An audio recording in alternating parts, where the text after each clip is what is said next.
പ്രകൃതിയിലുള്ള ശബ്ദമാണ് ഓം എന്ന ശബ്ദം. എന്താണ് ഓം എന്ന ശബ്ദം? ഇവിടെ ഇങ്ങനെ സെറ്റിൽഡ് ആയിട്ട് പ്രകൃതിയിലുള്ള ശബ്ദമാണ്. ഭൂമി തിരിയുന്ന ശബ്ദം ഓം എന്ന ശബ്ദമാണെന്നാണ് നാസ പറയുന്നത്. ഓമുമായിട്ട് സിമിലർ ആയിട്ടുള്ള സൗണ്ടാണ്. അപ്പൊ ഈ ഓം എന്ന സൗണ്ട് അതുകൊണ്ട് തന്നെ എല്ലാ റിലീജിയനിലും പല രീതിയിൽ വന്നിട്ടുണ്ട്. ഓം എന്ന ശബ്ദം ശ്രദ്ധിക്കണം കേട്ടോ. ഒരു വലിയ കാര്യം എന്ന് പറയുന്നത്, ഒരാൾ അങ്ങോട്ടും ഇങ്ങോട്ടും ശ്രദ്ധ പോരുത്, ഒരു മിനിറ്റ് പോലും പോരുത്. ശ്രദ്ധിക്കുന്നുണ്ടല്ലോ അല്ലെ?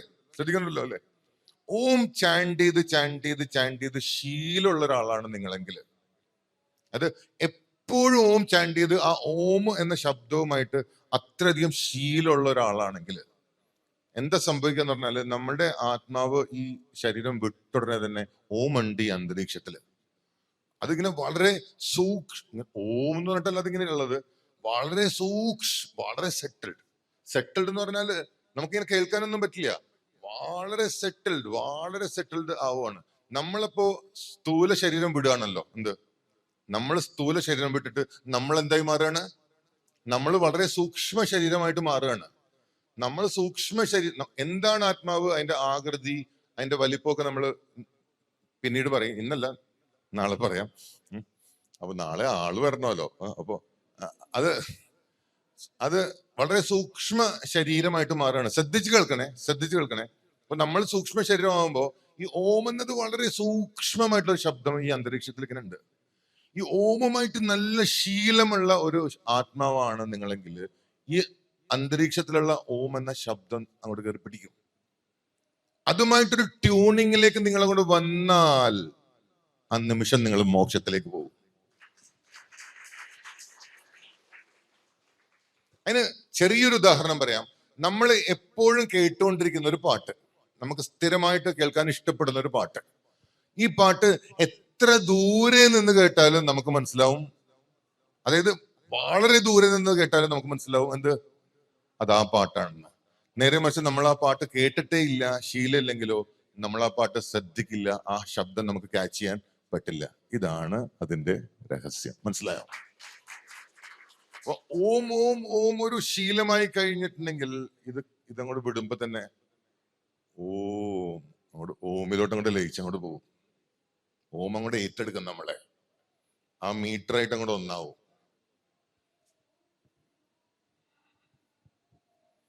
ഓം ശീലമാക്കുക. പറയണ ഓരോന്നും ശ്രദ്ധിക്കുന്നുണ്ടല്ലോ അല്ലെ? ഈ കഠോപനിഷത്ത് ഈ ജീവിതത്തിന് വേണ്ടി മാത്രമല്ല, അടുത്ത ജന്മങ്ങളിലേക്കും കൂടിയുള്ള കാര്യമാണ് നമ്മൾ കേൾക്കുന്നത് കേട്ടോ. ലക്ഷക്കണക്കിന് രൂപ ദക്ഷിണ ഇടേണ്ട കാര്യങ്ങളാണ് ഈ കേൾക്കുന്നത്. ഓർമ്മയുണ്ട?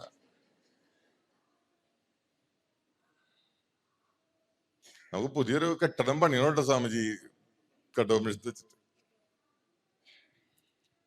അല്ല, വെറുതെ പറഞ്ഞ, തമാശ പറഞ്ഞ. അതിന്റെ വാല്യൂ മനസ്സിലാക്കാൻ വേണ്ടി പറഞ്ഞുള്ളൂ, പൈസയുടെ കാര്യമല്ല. വാല്യൂ മനസ്സിലാക്കാൻ വേണ്ടി. കാരണം ഇതൊരു ഈ ജന്മത്തിന് വേണ്ടിയിട്ടുള്ളതല്ല, ക്യാരി ഫോർവേഡ് ചെയ്ത് പോകേണ്ട കുറെ കാര്യങ്ങളാണ് നമ്മൾ പറഞ്ഞു വരുന്നത്. അപ്പോ ഒരു പ്രധാനപ്പെട്ട ഒരു കാര്യം നമ്മൾ മനസ്സിലാക്കേണ്ടത്, വളരെ ഗൗരവത്തിലുള്ള ഒരു കാര്യത്തിലേക്ക് ഇപ്പോൾ വരികയാണ്. നമ്മളെന്ന് പറയുന്ന ഒരു വ്യക്തി, നമ്മൾക്ക് 5 ലെയേഴ്സ് ആണുള്ളത്. അതിന് സംസ്കൃതത്തിൽ കോശങ്ങൾ എന്ന് പറയും. എന്താണ് കോശം?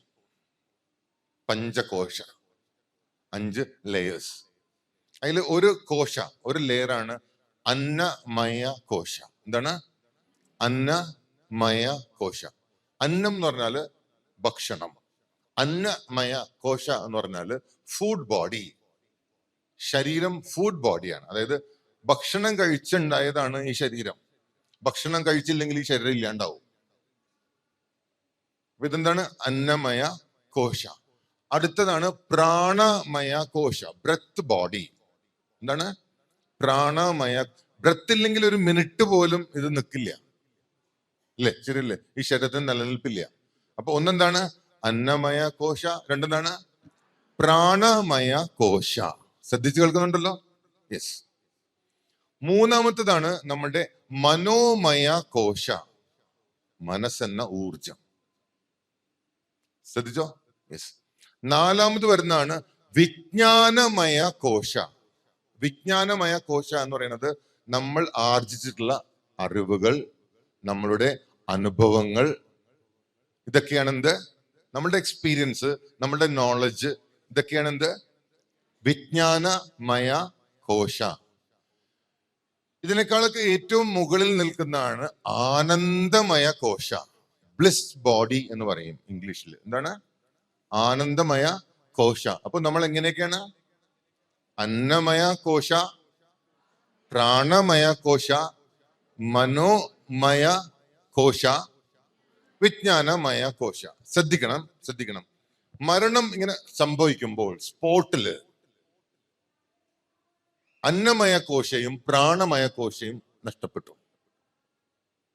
പക്ഷെ മനോമയ കോശയും, അത് എനർജിയാണ് കേട്ടോ, മനസ്സ് എനർജിയാണെന്നുള്ളതിന് ഏറ്റവും വലിയ തെളിവ് എന്താണ്? സന്തോഷം തോന്നുമ്പോൾ നമുക്കൊരു വികാസം തോന്നുന്നു, ഇല്ലേ? ഒരു എക്സ്പാൻഷൻ തോന്നുന്നു. സന്തോഷം തോന്നുമ്പോൾ നമ്മളുടെ എനർജി വർദ്ധിക്കുന്നു.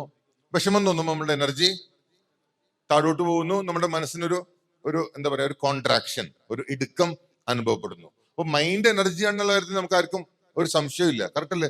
പറഞ്ഞോ. സന്തോഷ വാർത്ത കേട്ടാൽ നമുക്കൊരു ഉണർവുണ്ടാവുന്നു. ദുഃഖം തോന്നുന്ന ഒരു വാർത്ത കേട്ടാൽ നമുക്ക് എന്തുണ്ടാവുന്നു? നമ്മളുടെ എനർജി ഡൗൺ ആവുന്നു. അപ്പോ എനർജിയാണ് മൈൻഡ്, ഒരു സംശയമില്ല, എനർജിയാണ് മൈൻഡ്. അപ്പൊ energy is neither created nor destroyed, അല്ലേ? Energy can only be transformed into one form to another form. ഊർജത്തെ നശിപ്പിക്കാനോ ഊർജത്തെ സൃഷ്ടിക്കാനോ സാധിക്കില്ല. അത് വേറൊരു രൂപത്തിൽ നിന്ന് മറ്റൊരു രൂപത്തിലേക്ക് അതിന് മാറ്റമേ സംഭവിക്കുന്നുള്ളൂ, അല്ലാണ്ട് അതിന് നാശം സംഭവിക്കുന്നില്ല എന്ന് സയൻസ് തന്നെ പറയുന്ന കാര്യമാണ്. ശ്രദ്ധിക്കണം. അപ്പോ നമ്മൾ മരിച്ചു കഴിഞ്ഞു എന്ന് വെച്ചാൽ നമ്മളുടെ അന്നമയ കോശം ഇല്ലാണ്ടായി, പ്രാണമയ കോശം ഇല്ലാണ്ടായി. ഈ മൂന്നെണ്ണം ഇങ്ങനെ തന്നെ നിൽക്കും. എന്തൊക്കെ? മനോമയ കോശ, വിജ്ഞാനമയ കോശ ആൻഡ് ആനന്ദമയ കോശം ഇങ്ങനെ നിൽക്കും. കാരണം ഇതിൽ കുറെ, ഈ വിജ്ഞാനമയ കോശയിൽ കുറെ എന്തുണ്ട്? ഈ മധുവും, മറ്റാളുടെ പേരെന്താ, കൈതവന്റെയും മധുവും കൈതവനും ഉണ്ടാക്കി വെച്ചിട്ടുള്ള കുറെ കാര്യങ്ങളുണ്ട്, കുറെ ആഗ്രഹങ്ങളുണ്ട്, കുറെ വിരോധങ്ങളുണ്ട്. ഈ അടയാളങ്ങളൊക്കെ കിടപ്പുണ്ട് ആരുടെ ഉള്ളില്? ഈ മനോമയ കോശത്തിന്റെ ഉള്ളില്. അതിങ്ങനെ കഴുകി വൃത്തിയായി അത് കാലിയാവുന്നത് വരെ നമ്മൾ ഈ ഭൂമിയിലേക്ക് വന്നുകൊണ്ടേയിരിക്കും. ഗുരുദേവ് ശ്രീ ശ്രീ രവിശങ്കരി പറയണത് ഈ ഭൂമി ഒരു ലോണ്ട്രി ആണെന്നാണ് കേട്ടോ. എന്താണ്? ഈ ഭൂമി ഒരു വാഷിംഗ് മെഷീൻ ആണെന്നാ പറയുന്നത്. അതായത് നമ്മൾ ഓരോ തവണയും ഈ ഇങ്ങോട്ട് വരുന്നത് ഇതിനെ വൃത്തിയാക്കാനാണ്. എന്ത്? നമ്മളുടെ വിജ്ഞാനമയ കോശത്തെ വൃത്തിയാക്കാൻ വേണ്ടിയിട്ടാണ്. പക്ഷെ ചിലര് മാത്രമേ ഇത് വൃത്തിയാക്കുള്ളൂ, ചിലവർ ഒന്നും കൂടി അഴുക്കാക്കിയിട്ട് തിരിച്ചു പോകും. ഇപ്പൊ വെള്ള ഡ്രസ് ഇട്ടിട്ട് വന്നിട്ട് ആ ചെളി കിടന്ന് ഉരുണ്ടിട്ട് തിരിച്ചു പോയാൽ എങ്ങനെ ഉണ്ടാവും? ചില ആൾക്കാർ ഈ പ്രലോഭനങ്ങളിൽ വീഴും. പ്രലോഭനങ്ങളിൽ വീണ് ഇതിനെ ഒന്നും കൂടി വൃത്തികേടാക്കിയിട്ട് തിരിച്ചു പോകും. അപ്പൊ ഒന്നും കൂടി ഞാൻ പറയാം, അന്നമയ കോശ, പ്രാണമയ കോശ ഇല്ലാണ്ടാവുന്നതാണ് മരണം. മനോമയ കോശ, വിജ്ഞാനമയ കോശ ഇല്ലാണ്ടാവുന്നതാണ് മോക്ഷം. അത്രയുള്ളൂ. Simple but not simple. ഇത് മനസ്സിലാക്കാൻ simple, but the process is not at all simple. മനസ്സിലായോ? ഇപ്പൊ എന്തുകൊണ്ട് ഇത് സിമ്പിൾ എന്ന് പറയാൻ പറ്റുന്നു? രാവിലെ എണീറ്റ ചായ കുടിക്കണം. അപ്പൊ അത് ഒരു വിജ്ഞാനമായ കോശയിൽ കിടക്കുന്ന ഒരു സാധനമാണ്. രാവിലെ എണീറ്റ് എന്ത് വേണം? ചായ വേണം. അപ്പൊ ചായ നിർത്തി കഴിഞ്ഞാൽ തലവേദന. അപ്പൊ 3 ദിവസം തലവേദന സഹിക്കും. പിന്നെ തലവേദന മാറാൻ വേണ്ടി വീണ്ടും എന്ത് ചെയ്യും? ചായ കുടിക്കും. അതാണ് ഈ ചായയിൽ നിന്ന് നമുക്ക് മോക്ഷം കിട്ടാത്തത്. എന്ന് വെച്ചാൽ ഇതാണ് നമുക്ക് ജീവിതത്തിൽ നിന്ന് നമുക്ക് മോക്ഷം കിട്ടാത്തത്. അപ്പൊ അതിന് എന്ത് വേണം? ഞാൻ ചായ നിർത്താൻ വേണ്ടി പറയുന്നൊന്നുമല്ല കേട്ടോ. ഞാനും നല്ലോണം ചായ കുടിക്കുന്ന ആളാണ്. ഞാൻ ഒരു ഉദാഹരണം പറയാണ്. നമ്മളെ ഒരു കാര്യത്തിൽ നിന്നും ഫ്രീ ആക്കാത്തത് അതിനോടുള്ള നമ്മളുടെ അടിമത്വമാണ്, അല്ലെങ്കിൽ അതിനോടുള്ള നമ്മളുടെ വിധേയത്വമാണ്. അപ്പൊ ഇങ്ങനെ എല്ലാ കാര്യങ്ങളിൽ നിന്നുള്ള അടിമത്തം ഉപേക്ഷിക്കാൻ സാധിക്കുമ്പോൾ മാത്രമാണ് മോക്ഷം സംഭവിക്കുന്നത്. കംപ്ലീറ്റ് ഫ്രീഡമാണ്, ടോട്ടൽ ഫ്രീഡം. ഇവിടെ മരണത്തിനെ കുറിച്ച് തന്നെ കഠോപനിഷത്ത് പറയുന്നത്, ഇപ്പൊ നമ്മൾ അവശ്യ നിലയിലൊക്കെ കിടന്നിട്ട് ആൾക്കാർ മരിക്കുമല്ലോ. അതായത് വയസ്സായി കുറെ കാലം ഇങ്ങനെ കിടന്നിട്ട് ഇങ്ങനെ മരിച്ചു പോകുമല്ലോ. ഒരു കാര്യം മനസ്സിലാക്കേണ്ടതേ, ശരീരം മാത്രമാണ് പഴകുന്നതേ. ആത്മാവ് 9 മാസമുള്ള കുട്ടിയുടെ ആത്മാവും 90 വയസ്സുള്ള ആളുടെ ആത്മാവും ഒരേ പ്രായമാണ്. ആത്മാവിന് ഒരു പ്രായമേ ബാധിക്കുന്നില്ല. പറഞ്ഞ മനസ്സിലാവുണ്ടല്ലോ അല്ലെ? അപ്പോ ഈ 90 വയസ്സ് 99 വയസ്സൊക്കെ ആയിട്ട് ഇങ്ങനെ കടന്ന് ഇങ്ങനെ മരിക്കണില്ല. ചില ആൾക്കാർ മരിക്കുമല്ലോ വേഗം, വിടില്ല ചില ആൾക്കാർ, കണ്ടിട്ടില്ല, കിടക്കും. അപ്പൊ അപ്പൊ ഇങ്ങനെ മരിക്കാണ്ട് ഇങ്ങനെ കിടക്കും ചില ആൾക്കാര്. അത് അവരുടെ മക്കളൊക്കെ തന്നെ മരിച്ചു പോയിട്ടുണ്ടാവും കംപ്ലീറ്റ്. എന്നാലും ഇങ്ങനെ കിടക്കും. ഈ കാർന്നോര് ഇങ്ങനെ കിടക്കും. എന്നാൽ കാർന്നോര് ഇടക്കിടക്കിനെ കൊതിപ്പിക്കുകയും ചെയ്യും. ഇപ്പൊ മരിക്കും തോന്നും, പക്ഷെ മരിക്കുകയില്ല. അപ്പൊ ഇങ്ങനെ കിടക്കും. അപ്പൊ അങ്ങനെ കുറെ കിടന്ന് മരിക്കുന്നതിനെ കുറിച്ച് കഠോപനിഷത്ത് പറയുന്ന ഒരു ഉദാഹരണം, ആ ആത്മാവിൽ നിന്ന് ആ ശരീരത്തിൽ നിന്ന് ആത്മാവ് പുറത്തേക്ക് വരുന്നത് ഈ 15 കൊല്ലമൊക്കെ ഇങ്ങനെ കൂട്ടിലിട്ടിട്ടുള്ള ഒരു കിളി ഉണ്ടല്ലോ, അതിനെ കൂടിങ്ങനെ തുറന്നു വിടുമ്പോ അത് ആകാശത്തോട്ട് ഉയർന്നിട്ടുണ്ടാവുന്ന ഒരു സന്തോഷം പോലെയാണ് അത്രേ ആ ആത്മാവിന് ആ കൂട്ടിൽ നിന്ന് പുറത്തോട്ട് വരുമ്പോ കിട്ടുന്നത്. അപ്പൊ മരണം ഭയങ്കര സുഖമുള്ളൊരു പ്രോസസ്സാണ്. പക്ഷെ എന്ന് വെച്ചാൽ ആത്മഹത്യ ചെയ്താൽ ഭയങ്കര ദുരിതവുമാണ്. എന്തുകൊണ്ടാണ് ആത്മഹത്യ ചെയ്താൽ പ്രശ്നമാവുന്നതെന്ന് പറഞ്ഞാല്, നമ്മുടെ മൈൻഡ് ഇപ്പൊ കുറെ ദുഃഖമുണ്ട്, നമുക്ക് കുറെ സന്തോഷമുണ്ട്, ഇല്ലേ? സത്യമല്ലേ? പറഞ്ഞോ, ദുഃഖം ഉണ്ടെന്നിട്ട് നമ്മൾക്ക് കുറെ സന്തോഷമുണ്ട്. ഒരു കാര്യം കഠോപനിഷത്ത് പറയുന്നത് ശ്രദ്ധിച്ച് കേൾക്കണം. നമ്മൾ ശരീരത്തിൽ ഇരിക്കുമ്പോ നമ്മുടെ മൈൻഡിന് ദുഃഖമുണ്ട്, വിഷമമുണ്ട്, കറക്റ്റ് അല്ലേ? പറഞ്ഞോ, ഈ ശരീരം വിട്ട് കഴിയുമ്പോഴും നമ്മുടെ മൈൻഡിന്റെ അവസ്ഥ ഇതുപോലെയൊക്കെ തന്നെയാണ് ഏകദേശം. ശരീരം ഉണ്ടെങ്കിലുള്ളൊരു ഗുണം എന്താണെന്നറിയോ? നമുക്കൊരു വിഷമം തോന്നിയാൽ നമുക്കൊരു പള്ളി പോയോ അല്ലെങ്കിൽ അമ്പലത്തിൽ പോയി പ്രാർത്ഥിക്കാം, ഒരു പൂജ നടത്താം, ഒന്ന് മെഡിറ്റേറ്റ് ചെയ്യാം. ശരീരം ഇല്ല, വിഷമം അതേപോലെ നിൽക്കുന്ന ഒരവസ്ഥ. ശരീരമില്ല, വിഷമം അതേപോലെ നിൽക്കുന്ന ഒരവസ്ഥ. ഒന്ന് ആലോചിച്ച് നോക്കിയ, സീരിയസ്ലി ഒന്ന് ആലോചിച്ച് നോക്ക്. നിങ്ങൾക്ക് ശരീരമില്ല, മൈൻഡിന്റെ വിഷമം ഇങ്ങനെ തന്നെ ഉണ്ട്. ഒന്ന് ആശ്വസിക്കാനായിട്ട് ഒരു ഡ്രൈവിന് പോകാൻ പറ്റില്ല, ഒന്ന് ആശ്വസിക്കാനായിട്ട് ഒരു സുഹൃത്തായിട്ട് സംസാരിച്ചിരിക്കാൻ സാധിക്കില്ല, ഒന്ന് ആശ്വസിക്കാനായിട്ട് ഒന്ന് പ്രാർത്ഥിക്കാൻ പോലും സാധിക്കാത്ത ഒരവസ്ഥയിൽ നിങ്ങൾ ഫ്രീസ് ആയിട്ടിരിക്കുകയാണ്. ഫ്രീസ്. ഈ അവസ്ഥയാണ് മരണം. അപ്പോ എന്ത് പ്രശ്നത്തിലാണോ നിങ്ങൾ ജീവിതം അവസാനിപ്പിക്കുന്നത്, ഇപ്പൊ സേ ഫോർ എക്സാമ്പിൾ, ഇപ്പൊ ചില ആൾക്കാർ രോഗം കൊണ്ട് കഷ്ടപ്പെട്ടിട്ട് ആത്മഹത്യ ചെയ്യും. ഒരു ഉദാഹരണം ഞാൻ പറയാണ്. ഇപ്പൊ 60-ാമത്തെ വയസ്സിൽ ഞാനൊരു ഉദാഹരണം പറയണം കേട്ടോ. നിങ്ങളെ വേദനിപ്പിക്കുന്ന ഒരു രോഗം നിങ്ങൾക്ക് വന്നു എന്ന് വിചാരിക്കുക. 60-ാമത്തെ വയസ്സിൽ ക്യാൻസർ പോലത്തെ നിങ്ങളെ വേദനിപ്പിക്കുന്ന ഒരു ഉദാഹരണം പറയണേ. നിങ്ങളെ ഭയങ്കര വേദനിപ്പിക്കുന്ന ഒരു രോഗം നിങ്ങൾക്ക് വന്നു. ഈ വേദന സഹിക്കാൻ വയ്യാതെ, ഈ വിഷമം സഹിക്കാൻ വയ്യാതെ നിങ്ങൾ ആത്മഹത്യ ചെയ്യുന്നു വിചാരിക്കുക. 60-ാമത്തെ വയസ്സിൽ വന്ന രോഗം അടുത്ത ജന്മം ജനിച്ച ഉടനെ തന്നെ സ്റ്റാർട്ട് ചെയ്യും.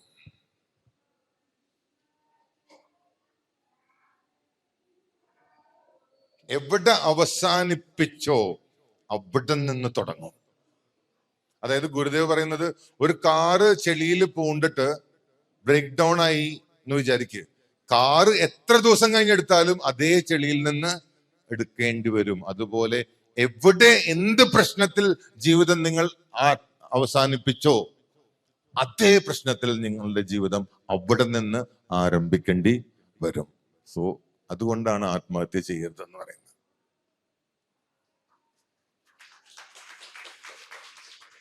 ആത്മഹത്യ ഒരിക്കലും ഒരു സൊല്യൂഷൻ അല്ല. തൽക്കാലത്തേക്ക് നമുക്ക് സൊല്യൂഷൻ ആണെന്ന് തോന്നുന്നു മാത്രം. എന്ത് പ്രശ്നത്തിൽ അവസാനിക്കുന്നോ അതേ പ്രശ്നത്തിൽ ആരംഭിക്കും. ഈ ജീവിതത്തിൽ നിന്ന് ഒരു രക്ഷയില്ല കേട്ടോ. ഈ ജീവിതത്തിന് പരിഹാരം ഈ ജീവിതം മാത്രമാണ്.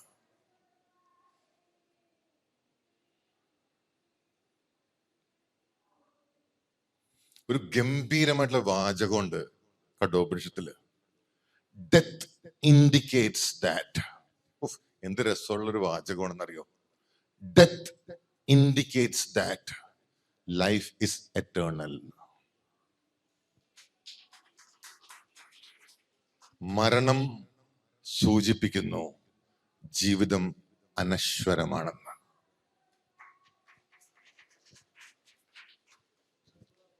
എന്താണ് അനശ്വര ഫൗണ്ടേഷൻ? മരണം ഒരു കാര്യം മാത്രം സൂചിപ്പിക്കുന്നു, ജീവിതം അനശ്വരമാണെന്ന്. മനസ്സിലായോ? അതിന്റെ അർത്ഥം മനസ്സിലായോ?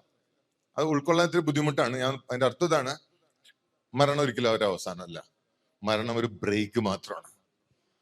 മരണം അവസാനമാണെന്ന് പറയുന്നത് ഉറക്കം അവസാനമാണെന്ന് പറയുന്നതിന് തുല്യമാണ്.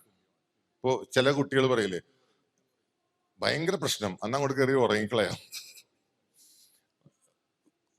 പ്രശ്നം വരുമ്പോ കയറി ഉറങ്ങിക്കളഞ്ഞാല് പ്രശ്നം തീരുമോ?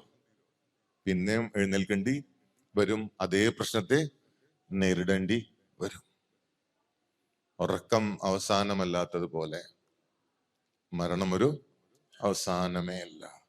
Death only indicates that life is eternal. ഇത് ഒന്ന് കുറിച്ചു വെച്ചോ, നെഞ്ചത്തിട്ടോ. കഠോപനിഷത്തിന്റെ എന്തൊരു അത് ഗുരുദേവന്റെ ഒരു പ്രത്യേക ശൈലിയിലാണ് അദ്ദേഹം അത് വ്യാഖ്യാനിച്ചിട്ടുള്ളത്. ഒരു കവിത പോലെ ഇങ്ങനെ ഓരോരോ വരികൾ. എനിക്ക് ഭയങ്കര ഇഷ്ടമാണ് അദ്ദേഹത്തിന്റെ സിമ്പിൾ വരികൾ. അപ്പൊ അതാണ് നമ്മൾ മനസ്സിലാക്കേണ്ടത്. നമുക്ക് ഈ ശരീരമുണ്ട്, മനസ്സുണ്ട്, ചിന്തകളുണ്ട്. ശരീരം ഇല്ല, എന്നാൽ മനസ്സുണ്ട്, ചിന്തകളും ഉണ്ട്. അപ്പോൾ ശരീരം ഇല്ലാണ്ട് മനസ്സും ചിന്തകളും ഉണ്ടാവുമ്പോൾ ഉണ്ടാവുന്ന ഒരു അവസ്ഥ ഒരു വല്ലാത്ത അവസ്ഥയാണ്.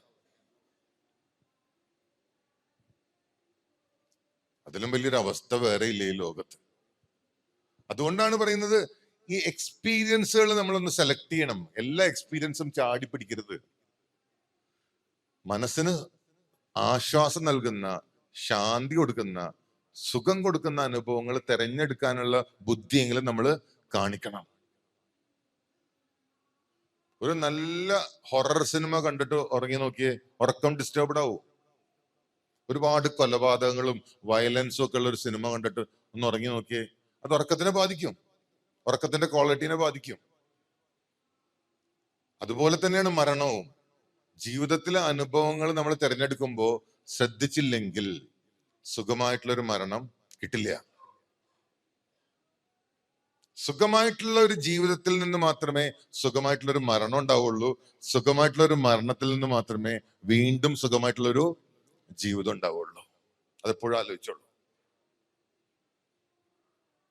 അല്ലാണ്ട് മോശം ജീവിതം ജീവിക്കുന്ന ഒരാൾക്ക് സുഖമായിട്ടുള്ള ഒരു മരണം ഉണ്ടാവില്ല, അയാൾക്ക് വീണ്ടും സുഖമായിട്ടുള്ള ഒരു ജീവിതം ഉണ്ടാവില്ല കേട്ടോ.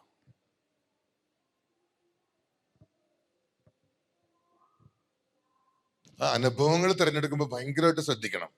ഇപ്പൊ നിങ്ങൾ ഇതൊരു ഗംഭീര അനുഭവമാണ് തിരഞ്ഞെടുത്തിരിക്കണേ. കഠോപനിഷത്ത് കേൾക്കുക എന്ന് പറഞ്ഞാൽ എന്തൊരു അനുഭവമാണ്. കാരണം ഇനി ഓരോ എക്സ്പീരിയൻസുകളും ആലോചിക്കണം. ഈ ഒരു എക്സ്പീരിയൻസ് എന്റെ മൈൻഡിൽ ഉണ്ടാക്കാൻ പോകുന്ന ഇംപ്രഷൻ എന്തായിരിക്കും? അത് അഴുക്ക് വർദ്ധിപ്പിക്കുകയാണോ ചെയ്യുന്നത്, അതോ വെളുപ്പിക്കാനാണോ സഹായിക്കുന്നത്? മനസ്സിലാവുന്നുണ്ടോ? പറയുന്നത് മനസ്സിലാവുന്നുണ്ടോ അല്ലേ? ഈ അനുഭവം എന്നിലെ അഴുക്ക് വർദ്ധിപ്പിക്കുവോ, അതോ ഈ അനുഭവം എന്നിലെ അഴുക്ക് ഇല്ലാതാക്കുവോ? ഈ സൗഹൃദം കൊണ്ട് എനിക്ക് അഴുക്ക് ഇല്ലാണ്ടാവോ, അതോ അഴുക്ക് വർദ്ധിക്കുവോ? അങ്ങനെ ഓരോന്നും നമ്മൾ തിരഞ്ഞെടുക്കുമ്പോൾ ഒരല്പം ശ്രദ്ധ കാണിച്ചാൽ ഈ അഴുക്കിനെ നമുക്ക് കുറച്ച് കൊണ്ടുവരാൻ സാധിക്കും. ഇനി വളരെ ഇമ്പോർട്ടൻ്റ് ആയിട്ടുള്ള അടുത്ത ഒരു പോയിന്റ്, കഠോപനിഷത്ത് ഒരു രക്ഷയില്ല കേട്ടോ. നമ്മള് പഞ്ചഭൂതങ്ങളാൽ നിർമ്മിതമാണ് കേട്ടോ. 5 എലമെന്റ്സ് അറിയാലോ എന്തൊക്കെയാണ്? ആകാശം, ഭൂമി, വായു, ജലം, അഗ്നി. ശ്രദ്ധിച്ച് കേൾക്കണേ, എല്ലാവരും ഒന്ന് ശ്രദ്ധിച്ച് കേൾക്കണേ. പൂർണ്ണമായിട്ട് ശ്രദ്ധ ഇങ്ങോട്ട് വേണേ. പഞ്ചഭൂതങ്ങളാൽ നിർമ്മിതമാണ് നമ്മള്, ശരീരം. പഞ്ചഭൂതങ്ങളാൽ നിർമ്മിതമാണ് നമ്മളുടെ മനസ്സും. ഓക്കെ, ഈ പഞ്ചഭൂതങ്ങളിൽ ആകാശം എന്ന് പറയുന്ന തത്വത്തെ മാറ്റി നിർത്തിയാൽ ബാക്കിയുള്ള 4 തത്വങ്ങളും തമ്മിൽ എപ്പോഴും ഒരു കോൺഫ്ലിക്റ്റ് ഉണ്ട്. ശ്രദ്ധിച്ചിട്ടുണ്ടോ? അതായത് അഗ്നിയും വായുവും തമ്മിൽ ഒരു വഴക്കുണ്ട്. എന്നാലോ അവർ തമ്മിൽ ഒരു എതിർപ്പുണ്ടെങ്കിലും അവര് അങ്ങോട്ടും ഇങ്ങോട്ടും സപ്പോർട്ട് ചെയ്യേണ്ടവർക്ക് നിലനിൽപ്പില്ല. അതായത് അഗ്നി ഇങ്ങനെ തെളിഞ്ഞു നിൽക്കണമെന്നുണ്ടെങ്കിൽ അല്പം വായുവിന്റെ ആവശ്യമുണ്ട്. ഇപ്പൊ ഈ അഗ്നിയെ നമ്മളിങ്ങനെ മൂടി വെച്ചാൽ എന്ത് സംഭവിക്കും? വായു ഇല്ലാണ്ടാക്കി എന്ത് സംഭവിക്കും? അത് കെട്ടുപോകും. എന്നാലോ വായു ശക്തിയായിട്ട് വീശിയാൽ ഈ അഗ്നിക്ക് എന്ത് സംഭവിക്കും? ശ്രദ്ധിക്കുന്നുണ്ടല്ലോ അല്ലെ? വായു ശക്തിയായിട്ട് വീശിയാല്, ശ്രദ്ധിക്കണേ, അവിടെ അങ്ങേറ്റത്തിരിക്കുന്ന ആൾക്കാർ വരെ, വായു ശക്തിയായിട്ട് വീശിയാൽ ഈ അഗ്നി കെട്ടുപോകും.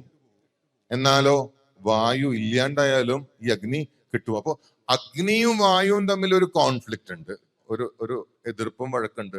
എന്നാലോ പരസ്പരം അവർക്ക് അതില്ലാണ്ട് നിലനിൽക്കാൻ സാധിക്കില്ല. അങ്ങനെ ഈ 4 ഭൂതങ്ങൾ തമ്മിൽ എന്തുണ്ട്? ഒരു കോൺഫ്ലിക്റ്റ് ഉണ്ട്. പക്ഷെ ആകാശത്തെ ഇതൊന്നും ബാധിക്കുന്നില്ല. അപ്പൊ നമ്മളിലെ ഈ 4 ഭൂതങ്ങൾ തമ്മിൽ എപ്പോഴും കോൺഫ്ലിക്റ്റ് ഉള്ളത് കൊണ്ട് നമ്മൾക്ക് എപ്പോഴും മറ്റുള്ളവരുമായിട്ട് എപ്പോഴും സമാധാനത്തിൽ ശാന്തിയിലും മുന്നോട്ട് പോകാൻ സാധിക്കില്ല. നമ്മളുടെ ഇടയിൽ എപ്പോഴും തർക്കങ്ങളും പിണക്കങ്ങളും വാശിയും ഒക്കെ ഉണ്ടാവും, വഴക്കും ഉണ്ടാവും. വാശിയും വഴക്കും തർക്കവും പിണക്കവും ഉറപ്പായിട്ടും നമുക്ക് ഉണ്ടാവും. കാരണം ചില ദിവസം നമ്മളിൽ അഗ്നി കൂടുതലായിരിക്കും, അപ്പൊ നമുക്ക് ദേഷ്യം കൂടും. ചിലപ്പോൾ വായു കൂടുതലായിരിക്കും, അപ്പൊ നമുക്ക് ഇരിക്കപ്പുറത്തി ഉണ്ടാവില്ല, ക്ഷമ കുറവായിരിക്കും ആ സമയത്ത്. ചിലപ്പോൾ നമ്മളിൽ ഭൂമി കൂടുതലായിരിക്കും, അപ്പൊ നമുക്ക് ഭയങ്കര മടിയായിരിക്കും, ഒരു സ്ഥലത്ത് ഇരിക്കണം തോന്നും. ശ്രദ്ധിച്ചിട്ടില്ലേ? അപ്പോ ഭാര്യക്ക് ഇന്ന് വായു ആണെങ്കിൽ ഭർത്താവിന് അഗ്നിയും കൂടി ആണെങ്കിലുള്ള അവസ്ഥ എന്തായിരിക്കും? അപ്പോ ഭാര്യ എന്തെങ്കിലും ഒന്ന് പറയുമ്പോഴത്തേക്കും ഭർത്താവിന് അങ്ങോട്ട് കത്തി അങ്ങോട്ട് പിടിക്കും ദേഷ്യം. കണ്ടിട്ടില്ലേ? അപ്പൊ ഇതുകൊണ്ടാണ് ഒരിക്കലും നമ്മളുടെ വീട് പൂർണ്ണ സമാധാനത്തോടു കൂടിയിട്ട് 365 ദിവസം നിൽക്കില്ല. വഴക്കുണ്ടാവും, പ്രശ്നം ഉണ്ടാവും. കാരണം ഈ 4 ഭൂതങ്ങൾ തമ്മിൽ എപ്പോഴും പ്രശ്നങ്ങൾ ഉണ്ടാക്കിക്കൊണ്ടേയിരിക്കും. ഇത് ഉണ്ടാവാതിരിക്കാൻ ഒറ്റ മാർഗമുള്ളൂ, ആകാശത്തെ കൂടുതൽ കൂടുതൽ വികസിപ്പിച്ചുകൊണ്ടിരിക്കുക നമ്മുടെ ജീവിതത്തില്. സത്സംഗത്തിലൂടെ, ഭജനയിലൂടെ, ജ്ഞാനത്തിലൂടെ, ധ്യാനത്തിലൂടെ, അപ്പോൾ നമ്മുടെ ആകാശം വികസിക്കാൻ തുടങ്ങും നമ്മുടെ ഉള്ളിൽ. ആകാശത്തെ അഗ്നിയും ബാധിക്കില്ല, ജലവും ബാധിക്കില്ല, വായുവും ബാധിക്കില്ല, ഭൂമിയും ബാധിക്കില്ല. ആകാശത്തെ ഉയർത്തിക്കൊണ്ടുവന്ന ജീവിതം കൂടുതൽ കൂടുതൽ ശാന്തമാവും. ആകാശം കുറഞ്ഞു വരുന്തോറും ജീവിതം കൂടുതൽ കൂടുതൽ ദുരിതപൂർണമായി മാറും. ഈ ഒരൊറ്റ കാര്യം മാത്രം ഒന്ന് ശ്രദ്ധിച്ചാൽ മതി, കഠോപനിഷത്ത് മുതലായിട്ട് നിങ്ങൾക്ക്. സത്യം, ഞാൻ തമാശ പറയണല്ല. കാരണം എവിടെയാണ് ഇത്രയും പ്രഷ്യസ് ആയിട്ടുള്ള ഒരു അറിവ് കിട്ടുക? കഠോപനിഷത്തിലല്ലാതെ. കേട്ടിട്ടുണ്ടോ ഇത്? അപ്പോ ഇത് കേട്ടാൽ മാത്രം പോരാ. വൈകുന്നേരം ഒരല്പസമയം നാമം ജപിക്കാനോ, ഒരല്പസമയം പ്രാണായാമം ചെയ്യാനോ, ഒരല്പസമയം ധ്യാനിക്കാനോ, ഒരല്പസമയം മനസ്സിനെ നിശ്ചലമാക്കി വെച്ച് ആ ആകാശത്തെ വർദ്ധിപ്പിക്കാനുള്ള, ഈ ഫോണും നോക്കി ഇങ്ങനെ റീൽസും നോക്കി, ഇപ്പൊ വയസ്സന്മാർ വരെ റീൽസും നോക്കിയിരിക്കുക. എന്റെ പരിചയത്തിലുള്ള ഒരു ഡോക്ടർ അവർ സൺഡേ വരുന്നുണ്ട്, തിരുവനന്തപുരത്തുള്ള ഡോക്ടർ. ഭാര്യയും ഭർത്താവും ഡോക്ടർ. അപ്പൊ അവരവരുടെ മകന്റെ കല്യാണം വിളിക്കാൻ വീട്ടിൽ വന്നപ്പോ പറയുന്നു, സാറേ എന്റെ ഒരു ബന്ധു ഉറക്കം വരുന്നില്ല, അവരും ഡോക്ടറാണ്, ഉറക്കം വരുന്നില്ല. 12 മണി 1 മണിയൊക്കെ ആയിട്ട് ഉറക്കം വരുന്നില്ല. അപ്പൊ ഞാൻ ചോദിച്ചു, എന്താ ഈ ഉറക്കം വരാത്ത കാരണം? അവരിങ്ങനെ ഫോൺ നോക്കി ഇരുന്നിരുന്നിരുന്നിരുന്നിരുന്നിരുന്ന് ഇപ്പൊ അവർക്ക് ഉറക്കം പോയി. അപ്പൊ ഞാൻ വിചാരിച്ചു വല്ല പയ്യന്മാരായിരിക്കും ഒന്ന്. നോക്കുമ്പോ 75 വയസ്സുള്ള ആളുടെ കാര്യം പറയണേ. ഇപ്പൊ 75ഉം 80ഉം വയസ്സുള്ള ആൾക്കാർ വരെ ഫോണം നോക്കിയിരിക്കുക, റീൽസും നോക്കിയിരിക്കുക.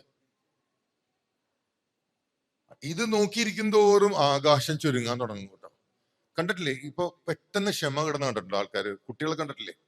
കുട്ടികൾക്ക് എന്തൊരു ദേഷ്യമാണെന്നറിയോ? ഈ ജനറേഷൻ കുട്ടികൾ പറയുന്ന ഒരു വാക്ക് നിങ്ങൾ കേട്ടിട്ടുണ്ടോ? ബോറടിക്കും എന്ന് പറയും. 3 വയസ്സുള്ള കുട്ടികൾ കേട്ടിട്ടുണ്ടോ നിങ്ങൾ? 3 വയസ്സുള്ള കുട്ടികൾ. നമ്മളൊക്കെ ഈ 3 വയസ്സുള്ളപ്പോ ബോറടി എന്താന്ന് അറിഞ്ഞിട്ടുണ്ടോ? നമ്മുടെ ജീവിതത്തിൽ അന്ന് ടെലിവിഷനും ഇല്ല, ഫോണും ഇല്ല, സോഷ്യൽ മീഡിയ ഇല്ല. ലാൻഡ് ഫോൺ ഇങ്ങനെ വീട്ടുകാർ പൂട്ടി വെക്കും, തൊടാൻ പോലും പറ്റൂല. പൂട്ടി വെക്കും. നമ്മുടെ വീട്ടിൽ പൂട്ടി വെക്കുമായിരുന്നു. പൂട്ടി വെച്ചിട്ട് അമ്മ അതും കൊണ്ട് പോകും ഓഫീസിൽ. അപ്പൊ എടുക്കാനേ പറ്റുള്ളൂ, കറക്കാനൊന്നും പറ്റില്ല. എന്നാലും നമ്മൾ കൈയിട്ടൊക്കെ അഡ്ജസ്റ്റ് ചെയ്തിട്ടൊക്കെ ഇറക്കും. അത്യാവശ്യം വേണ്ട കൂട്ടുകാരെ വിളിക്കാനുള്ള കറക്കൽ ഇങ്ങനെ കറക്കണം എന്നൊക്കെ നമുക്കറിയാം. അപ്പൊ നമുക്കൊക്കെ ഉണ്ടായിരുന്ന അത്രയും ചെറിയ എന്റർടൈൻമെന്റ്സ് ഉണ്ടായിരുന്നുള്ളൂ. പക്ഷെ ബോറടി എന്താണെന്നുള്ളത് നമ്മൾ അറിഞ്ഞില്ലായിരുന്നില്ല. കറക്റ്റ് അല്ലേ സാറിനോ? ഇന്നത്തെ ജനറേഷൻ ഈ ഫോണിലേക്ക് ചുരുങ്ങിയപ്പോ മനസ്സിൽ നിന്ന് ആകാശം ഇല്ലാണ്ടായപ്പോ ജീവിതം റെസ്റ്റ്ലെസ് ആവാൻ തുടങ്ങി. എത്ര എന്റർടൈൻ ചെയ്യിപ്പിച്ചിട്ടും അങ്ങോട്ട് മതിയാവണില്ല, സന്തോഷം വരുന്നില്ല. ഒന്ന് കഴിയുമ്പോ അടുത്തത്. ഒന്ന് അഡിക്ഷൻ മാത്രമേ ഉണ്ടാവുന്നുള്ളൂ, സന്തോഷം ഉണ്ടാവുന്നില്ല. ഈ ഫോൺ നോക്കിയിരിക്കുന്നവർ സന്തോഷിക്കുന്നൊന്നുമില്ല കേട്ടോ. ഇപ്പൊ അവർക്ക് സന്തോഷമൊക്കെ പോയി, ഇപ്പൊ അതൊരു അഡിക്ഷനാ. ഇങ്ങനെ നോക്കിയിരിക്കുന്ന ഒരു അഡിക്ഷൻ. എന്താ സംഭവിക്കണ? ആകാശം ഇല്ലാണ്ടാവാണ്. നമ്മൾ ശ്രദ്ധിച്ചിട്ടില്ലേ, പണ്ടൊക്കെ നമ്മുടെ വൈകുന്നേരം ആയി കഴിഞ്ഞാല് നമ്മളുടെ വീട്ടില് അടുത്തുള്ള ആൾക്കാരൊക്കെ വരും, വട്ടം കൂടി ഇരുന്ന് സംസാരിക്കും. ഈ ഒരു സോഷ്യൽ ഇതുണ്ടല്ലോ, ഇന്ററാക്ഷൻ, അത് എന്തൊരു എനർജി തരുന്ന കാര്യമാണെന്ന് അറിയാം. അത് അങ്ങോട്ടും ഇങ്ങോട്ടൊക്കെ ആശ്വസിപ്പിക്കും, പ്രശ്നങ്ങൾ പറയും, ഒരു കൗൺസിലിംഗ് നടക്കും, ചിലപ്പോൾ ആവശ്യമില്ലാത്ത ഉപദേശം കൊടുക്കും. അപ്പൊ എന്തായാലും ഒരു ഇന്ററാക്ഷൻ നടക്കും, അതൊരു മനസ്സിനൊരു സുഖമാണ്. ഇപ്പോ പണ്ട് നമ്മളെല്ലാവരും ടി വിയിലേക്ക് ഒതുങ്ങി. അപ്പൊ ഒന്നുമില്ലെങ്കിൽ ടി വിയുടെ മുമ്പിൽ കുടുംബത്തിലുള്ള ആൾക്കാർ മുഴുവൻ ഉണ്ടായിരുന്നു. ഇപ്പൊ ടി വി വിട്ട് നമ്മൾ ഫോണിലോട്ട് ഒതുങ്ങിയപ്പോ നമ്മളിലേക്ക് ഒതുങ്ങാൻ തുടങ്ങി. നമ്മളിൽ നിന്ന് ആകാശം ഇല്ലാണ്ടാവാൻ തുടങ്ങി. സത്യമല്ലേ? കറക്റ്റ് അല്ലേ സാർ? ഭയങ്കര ഡേഞ്ചർ പോക്കാ നമ്മൾ പോണേ, ഭയങ്കര ഡേഞ്ചർ പോക്കാ. അത് ആകാശം വർദ്ധിച്ചില്ലെങ്കിൽ കോൺഫ്ലിക്റ്റ് വരും. അത് സയൻസാണ്, കോൺഫ്ലിക്റ്റ് വന്നുകൊണ്ടേയിരിക്കും. ഈ കോൺഫ്ലിക്റ്റ് കുറക്കണോ? സ്കൈ എക്സ്പാൻഡ് ചെയ്യുക. സ്കൈ നമ്മളെ ആകാശമാണേ. എന്തുകൊണ്ടാണ് ഈ ഗുരുക്കന്മാർ ഇങ്ങനെ ആനന്ദത്തിലിരിക്കുന്നത് എപ്പോഴും? അവർക്ക് ഫോൺ ഉണ്ടായിട്ടോ അവര് യൂട്യൂബ് നോക്കിയിരുന്നിട്ടല്ല, അവർ ആനന്ദത്തിലിരിക്കുന്നത് ആ ആകാശ തത്വത്തിലാണ് അവർ കൂടുതൽ ജീവിക്കണേ. ആകാശ തത്വത്തിലാണ് ജീവിക്കണേ.